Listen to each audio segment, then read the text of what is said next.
Assalamualaikum warahmatullahi wabarakatuh dan salam sejahtera untuk kursus di CA 3042. Jadi saya akan menghasilkan beberapa slide untuk ditonton oleh pelajar. Jadi saya akan mulakan dengan siri 1, iaitu kertas cadangan proposal. Bagaimana cara untuk membuat kertas cadangan proposal. Seperti mana yang diketahui bahawa di dalam panduan penulisan ada disertakan format untuk kertas cadangan. Jadi pada hari ini kita akan membincangkan tentang format tersebut. Jadi di dalam format yang dibekalkan itu ada terdapatnya borang yang ada kat sini, iaitu College Vocational. Jadi pelajar dikehendaki untuk mengisi College Vocational setapak. Nama program apa? Kalau daripada teknologi pembinaan, tulislah teknologi pembinaan, kod khusus seperti kalau PTA 1, DCA 3042. Kemudian tajuk projek, apakah tajuk yang dicadangkan untuk semester ini. Kemudian nama pelajar, nombor kad pengenalan dan nama penyelia projek. Jadi kebiasaannya kita akan menyediakan seorang penyelia untuk satu kumpulan pelajar. Untuk bahagian B, iaitu maklumat proposal. Yang pertama sekali kita mula dengan pengenalan projek. Apa yang perlu ditulis dalam pengenalan projek? Jadi kalau tengok kepada ringkasan ini, so dinyatakan di sini bahawa penulisan pengenalan haruslah ringkas dan padat. Satu perenggan sahaja. Jelaskan apa yang terdapat dalam bab ini, huraikan ringkasan tentang kajian dilakukan. Maknanya yang ini kita kompreskan kita punya hasil-hasil ataupun objektif kita, penyataan masalah kita dan sebagainya. Kita kompreskan, kita nyatakan dalam satu perenggan saja apa yang projek yang kita akan lakukan. Kemudian yang keduanya adalah pernyataan masalah. Sesebuah proposal hendaklah didahului dengan latar belakang ataupun masalah kajian bagi mengenal pasti apakah masalah atau objek sebenar yang nak dikaji oleh penyelidik. Jadi dekat sini, sekiranya kita nak menghasilkan sesuatu projek itu, kita kena kenal pasti masalah dulu. Dah kita kenal pasti, barulah terfikir oleh kita, oh kita nak menyelesaikan masalah ni, kita akan hasilkan projek yang macam ni. Jadi perlunya pernyataan masalah itu. Jadi kalau sekiranya tidak ada pernyataan masalah, kebiasaannya tak adalah orang nak buat projek. Jadi kita kena kenal pasti masalah. Sebagai contohnya, masalah pelajar tak ada tempat untuk berehat selepas waktu tengah hari, waktu solat zuhur, waktu rehat. Jadi itu masalah. Jadi pernyataan masalah, kita nyatakan pernyataan masalah. Jadi apa yang kita nak selesaikan? Jadi kita akan buat tempat berehat untuk pelajar. Contohnya macam itulah. Kemudian yang ketiganya adalah objektif projek. Objektif projek adalah matlamat khusus dan mengandungi lebih dari satu tujuan. Tujuan dikemukakan objektif adalah untuk menepasi maksud dan kepentingan sesebuah kajian yang dicadangkan. Jadi objektif ni sebenarnya dia relate dengan pernyataan masalah tadi. Jadi masalah pelajar tak ada tempat untuk berehat. Jadi kita pun nak hasilkan pondok untuk berehat. Jadi tujuan dia ialah untuk mereka bentuk satu pondok rehat. Kemudian memberikan keselesaan kepada pelajar untuk berehat. Contohnya macam itulah. Jadi objektif projek ini dekat sini dia dinyatakan bahawa mesti bermula dengan kata kerja. Apa yang masukkan kata kerja tu? Jadi kalau kita tengok pada contoh ini, yang pertama mengenal pasti kerosakan ni, mengenal pasti ni.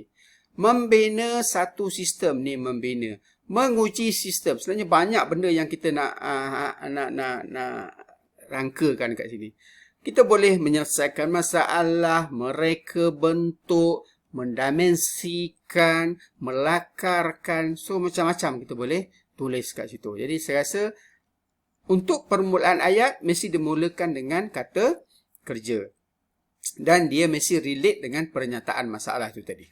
Yang keempatnya adalah tujuan projek. Tujuan projek adalah matlamat umum sesuatu projek yang dijalankan. Ia merujuk kepada tajuk projek yang dicadangkan. Jadi projek ni kita nak buat contohnya tempat rehat. Tujuan dia ialah untuk apa? Untuk memberi keselesaan kepada pelajar, untuk memudahkan pelajar duduk dan sebagainya lah. Jadi kita rangkumkan dekat situ tujuan tu. Maknanya dia boleh datang daripada rangkuman objektif projek tadi tu, kita menjadi satu. Membentuk satu untuk menghasilkan tujuan projek. Baik. Kemudian skop projek. Skop projek adalah batasan yang digariskan oleh penyelidik dalam kajiannya. Contohnya kajian ini hanya melibatkan pelajar KV setapak yang terlibat dengan bla bla bla. Jadi skop projek ni maknanya skop kita tu. Contohnya kita dalam tudung saji tu. Apa yang ada dalam tudung saji tu. Maknanya benda ni dia tidak keluar daripada tudung saji. Maknanya kalau katakan skop projek kita ni buat untuk KV. So, untuk KV sajalah kegunaan untuk KV, untuk pelajar KV dan sebagainya. Kemudian literatur kajian. Tujuan literatur merupakan ulasan maklumat yang diperolehi daripada jurnal, buku, dokumen, laporan, prosiding, penyelidikan lepas, tesis atas talian, laman web dan sebagainya. Semua bahan bercetak maupun atas talian yang ada kaitan dengan perkara yang hendak dikaji atau ditulis dinamakan sebagai bahan tinjauan literatur. Contohnya lah, kita nak bina satu kerusi konkrit. Jadi, kita kena tahu apa itu konkrit. Orang dulu dah buat kajian tentang konkrit. Contohnya Ali tahun 2020. Dia dah buat kajian tentang konkrit. Apa itu konkrit? Jadi kita ambil penyataan daripada Ali itu, kita masukkan dalam kita punya penulisan. Amin contohnya pada tahun 2025. Dia telah membuat kajian tentang kerusi. Jadi kita ambil kajian, ambil sikit penyataan daripada dia tu, kita masukkan dalam kita punya penulisan. Maknanya dengan kata lain, dalam literature review ni kita boleh tuliskan juga tentang definisi konkret itu apa. Kemudian tentang reka bentuk kerusi itu, siapa yang telah hasilkan. Kita ambil daripada orang-orang yang terdahulu lah. Baik. Kemudian metodologi. Metodologi kajian ini digunakan untuk mengumpul data atau menganalisis data. Jadi antara perkara-perkara yang perlu ada dalam metodologi ini, yang pertamanya adalah jenis kajian.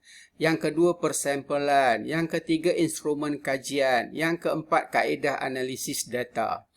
Jadi kejadian kajian ni macam mana, apa yang kajian kita nak buat. Kajian lapangan ke apa ke dan sebagainya lah. Kemudian persampalan ni sebenarnya sampel kita. Siapa orang yang terlibat dalam kita punya kajian kita. Contohnya kita buat soal selidik. Soal selidik ni kita nak bagi kepada orang yang menjawab. So orang itu adalah sampel kepada kita. Kemudian kita buat temu bual. Kita nak temu bual seseorang. Orang yang akan ditemu bual itu adalah sampel kepada kita. Kemudian instrumen kajian ni, biasanya instrumen kajian ni kita gunakan soal selidik ataupun protokol temu bual. Soal selidik ni maknanya yang ada tulis nama daripada kolej mana, umur berapa tahun dan sebagainya. Kemudian maklumat yang seterusnya adalah pernyataan yang melibatkan projek kita. Contohnya kita nak kenal pasti masalah. Jadi dalam soal selidik tu kita kena nyatakan seolah-olah ada menunjukkan masalah. Jadi pelajar tu dalam soal selidik tu dia akan jawab lah ya ataupun tidak, setuju, tidak setuju, sangat setuju dan sebagainya.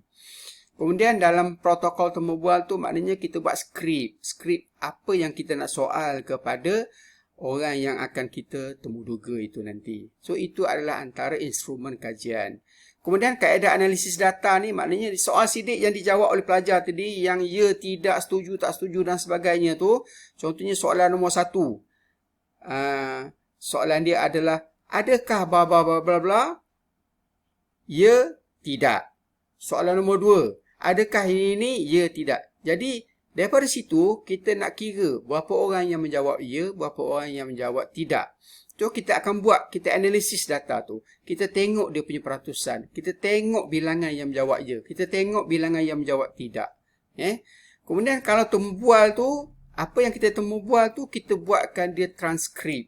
Maknanya kita tuliskan semula apa yang dijawab oleh orang yang kita temuduga itu. So, maknanya itu kita analisiskan. Tengok apa masalah yang diwujudkan dalam temu bual tersebut. Kemudian anggaran kos. So anggaran kos ni biasanya kita buat dalam bentuk jadual lah. So contohnya kat sini untuk projek pembinaan, butiran dia kita nak buat bumbung, alatan bahan yang kita gunakan contohnya genting, harga seunit berapa, kuantiti berapa, kos berapa. Jadi kesemua butiran ni kita nyatakan dalam bentuk jadual ini, kita nyatakan harga dan akhirnya kita akan jumlahkan berapakah kos keseluruhan untuk projek kita. So ini sebenarnya bukanlah satu yang tepat, ini anggaran sahaja.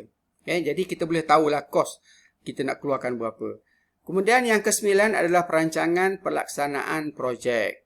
Jadi dekat sini kalau kita tengokkan kepada lampiran A, iaitu jadual perancangan pelaksanaan projek kajian. Jadi bilangan 1 perkara apa, minggu berapa, tindakan. So apakah kita dah buat ataupun belum tindakan ini. Jadi ini dia punya ni. Kita boleh buat dalam bentuk jadual yang sebegini ataupun kita boleh buat dalam bentuk carta ahli juga. Kemudian catatan pelaksanaan ini yang kita rancangkan. Apakah yang kita akan buat pada setiap minggu dan setiap bulan pada tahun berikut. Baik, contohnya dekat sini, dia ada Januari 2021 hinggalah kepada Oktober 2021. Pengenalan PTA. Dekat sini dia ada petunjuk, perancangan berwarna biru, pelaksanaan berwarna merah. Pengenalan PTA, kalau tengokkan kat sini, Januari, pada minggu ketiga, dia rancang kat situ. Dan akhirnya, dia laksanakan pada minggu yang sama. Jadi maknanya tepatlah dia punya perancangan dia dan juga dia punya pelaksanaan dia. Sama juga yang kedua, merancang membuat kertas cadangan pada minggu keempat dan dilaksanakan pada minggu keempat juga. Maknanya dia tak ada grade jauh lah. Kemudian kalau tengok kepada yang penulisan bab 1 ni, pengenalan, dekat Februari dia rancang minggu pertama hingga minggu ketiga. Tetapi pada minggu pertama dia tak laksana. Dia laksana pada minggu yang kedua. Tetapi dia boleh habiskan pada minggu yang ketiga. Maknanya dia tak terlajak pada minggu keempat. Jadi baguslah dia punya perancangan dia ni. Okey, kemudian jangkaan hasil. Apakah jangkaan apa yang kita jangkakan nanti hasil kita? Mungkin kita jangkakan maknanya projek kita tu dapat membantu college vocational untuk menggunakan kita punya projek itu, ataupun mungkin juga jangkaan kita menjangkakan bahawa projek kita itu akan dapat dipasarkan di peringkat domestik dan juga di peringkat antarabangsa. Kita jangkakan hasil yang kita daripada hasil projek kita nanti. Kemudian rujukan, rujukan ni maknanya dia biasanya relate dengan kajian literatur lah. Jadi kalau sekiranya rujukan ni kita nak tulis, kita kena refer kepada panduan penulisan rujukan mengikut APA, APA.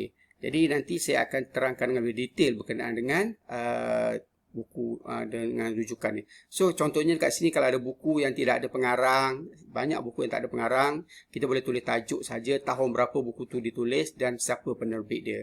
Kalau sekiranya buku tu ada seorang pengarang, Loveland, L, selepas titik ada kurungan tahun buku tu diterbitkan, tajuk buku dan siapa penerbit dia. Kalau buku dua pengarang, ada nama yang pertama, ada simbol dan kat sini, Taylor, kemudian tahun berapa, tajuk buku dan siapa dia punya tu penerbit dia. Kemudian yang ke-13-nya adalah lukisan projek secara tersendiri. Jadi kalau boleh, ini kita orang teknikal kena kalau boleh buat menggunakan AutoCAD lah.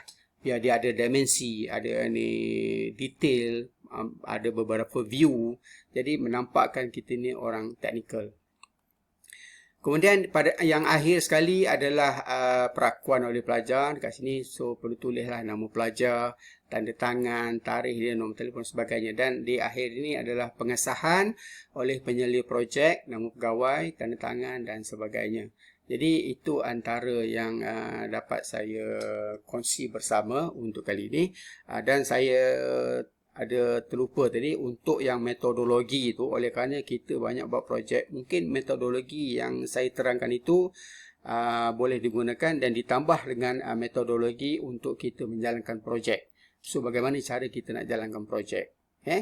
Baik, jadi saya rasa setakat itu saja untuk siri yang pertama ini. Jadi maknanya kalau sekiranya ada sebarang permasalah, boleh hubungi saya melalui Google Classroom ataupun Google Meet ataupun WhatsApp. Okey, jadi saya rasa setakat itu yang dapat saya sampaikan pada hari ini. Nanti kita akan bertemu lagi untuk siri yang kedua nanti. Sekian saja daripada saya. Assalamualaikum warahmatullahi wabarakatuh. Sekian.